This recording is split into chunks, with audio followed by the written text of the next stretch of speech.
मथुरा में जिला मुख्यालय पर जिलाधिकारी ने विकास कार्यों की समीक्षा की।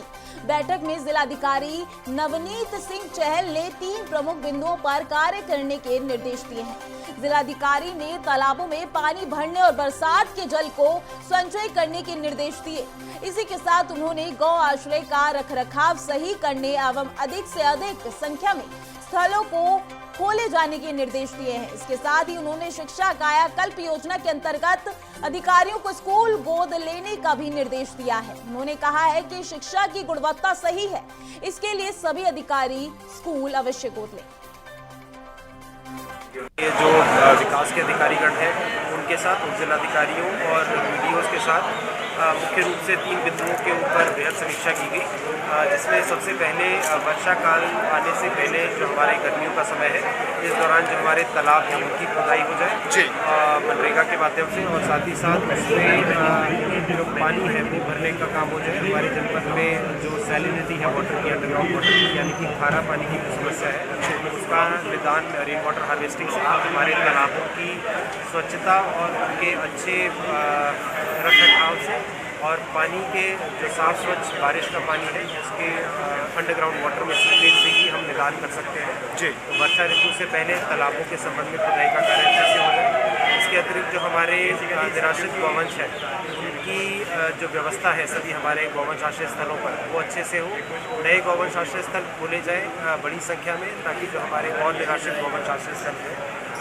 उनसे भी और जो और विभिन्न जो हमारे गौवंश हैं उनको रखने के लिए पर्याप्त स्थान मिल जाए। गर्मियों का समय है तो उनके लिए पर्याप्त शेड हो, पानी की व्यवस्था हो, इस चीज़ के ऊपर विशेष ध्यान दिया गया। और वहाँ पर भूसा चारा इत्यादि की कोई समस्या ना हो तो उसके लिए संवेदनशील हमारे SDM, हमारे पशु चिकित्सा अधिकारी, पशु चिकित्सा अधिकारी उनको करने के निर्देश दिए।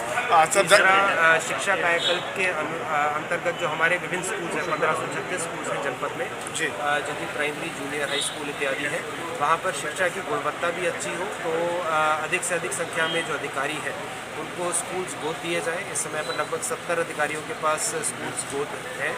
इनकी संख्या और बढ़ाई जाएगी और अधिक अधिकारियों को स्कूल्स गोद दिए जाएंगे। वहाँ पर इंफ्रास्ट्रक्चर इंप्रूव किया जाए, वहाँ पर शैक्षणिक व्यवस्था अच्छी की जाए, स्मार्ट क्लासेस इत्यादि की व्यवस्था की जाए, फर्नीचर्स इत्यादि की व्यवस्था की जाए।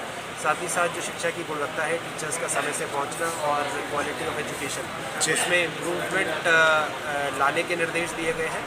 और किस प्रकार से ये सभी गतिविधियाँ आगे चालू हो उसके संबंध में अमेठी के मुसाफिर खाना क्षेत्र में बुधवार को शॉर्ट सर्किट के कारण अलग अलग जगहों पर आग लग गई, जिस वजह से 10 बीघे में लगी फसल जलकर राख हो गई। हालांकि घंटों मशक्कत के बाद फायर ब्रिगेड की मदद से आग पर काबू पा लिया गया। वहीं स्थानीय लोकपाल का कहना है कि वे इस मामले की रिपोर्ट जिलाधिकारी को पेश करेंगे ताकि किसानों को उनकी फसल की क्षति का मुआवजा मिल सके।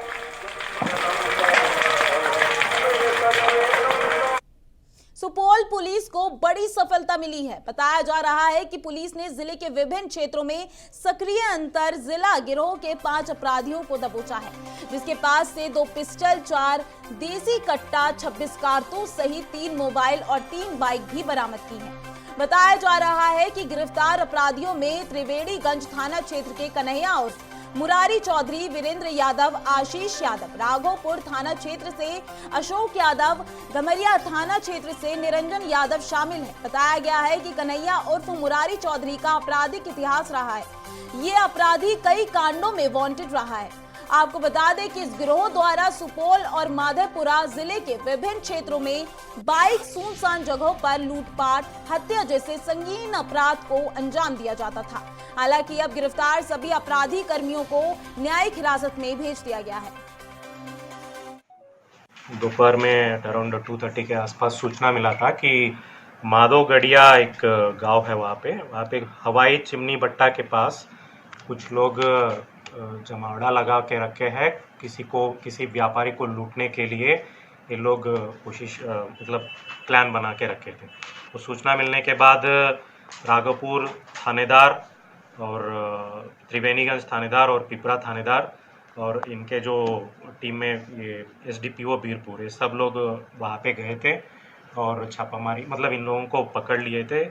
और उन लोगों के पास से ये सब जो भी दिख रहा है यहाँ पे अम्यूनिशन और आर्म्स जो कितना आर्म्स पकड़ाया है और कितने 2 गोलियां? पिस्टल्स और 3 देसी कट्टा ये रिकवर हुआ था। उसके साथ साथ एक मैगजीन भी रिकवर हुआ था और ये जो दिख रहा है 315 बोर का 9 कारतूस ये भी रिकवर हुआ था और ये 7.65 mm का ये 17 कारतूस ये भी रिकवर हुआ था। इसके साथ साथ 4 लोग वहाँ पे अरेस्टिंग हुआ था, 4 लोग और 3 लोग जो है वहाँ पे भाग गए थे और ये 4 लोगों के पास से 3 मोटरसाइकिल भी बरामद हुआ था।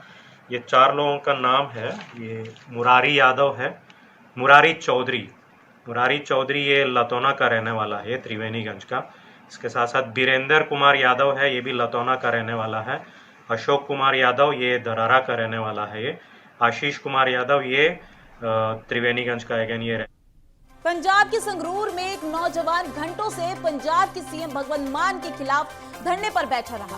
उसका कहना है कि पंजाब में जो गुरु ग्रंथ साहिब जी की बेअदबी हुई थी, उनके दोषियों को तुरंत पकड़ा जाए और जेल में डाला जाए। अरविंद केजरीवाल और भगवंत मान ने कहा था कि जब पंजाब में आम आदमी पार्टी की सरकार आएगी तो सबसे पहले गुरु ग्रंथ साहिब जी के बेअदबी के दोषियों को जेल में डाला जाएगा।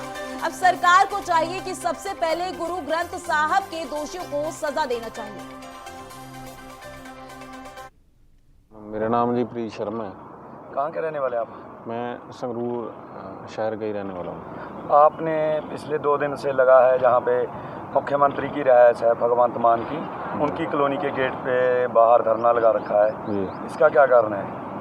जो पंजाब में 2015 में जो बेअदबी हुई थी उसके उपलक्ष्य में वहाँ पे जो हमारे सिख कम्युनिटी के लोग हैं उन्होंने एक धरना लगाया हुआ था जिस पे फायरिंग हुई थे। उसमें 2 हमारे नौजवान जो हैं वहीं के शहीद हो गए थे।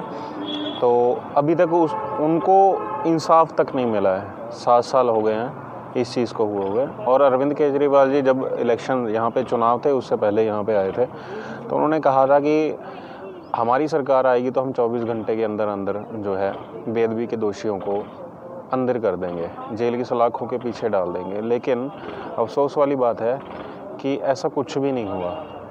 सिर्फ वादे हुए और वादों के दम पे सरकार बनी। और मैं जहाँ तक जानता हूँ कि हम पंजाब के रहने वाले हैं तो हमारे लिए पहले सिक्खी ज़्यादा ज़रूरी है। हमारे लिए हमारे गुरु ग्रंथ साहब जी सबसे ज़्यादा ज़रूरी हैं। जिन लोगों ने गुरु ग्रंथ साहब जी का अपमान किया उनको